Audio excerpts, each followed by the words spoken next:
Dragi moji, ovo je tutorial za origami kuticu veličine 12x12 i vidjeli ste da prvo smo savijali na trouglove. Evo dokle smo stigli, nadam se da će ti ove slike pomoći. Dakle, evo kako sam ispresavijala ovaj pek papir. Polako, lagano, možeš da usporiš video da vratiš. Ovaj deo, dobro.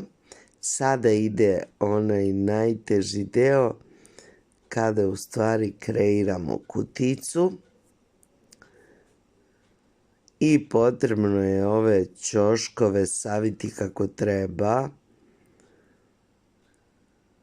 Kažem, bolje je da više puta pogledate i da ovo isprobate sa pravim papirom, pa onda sa pek papirom.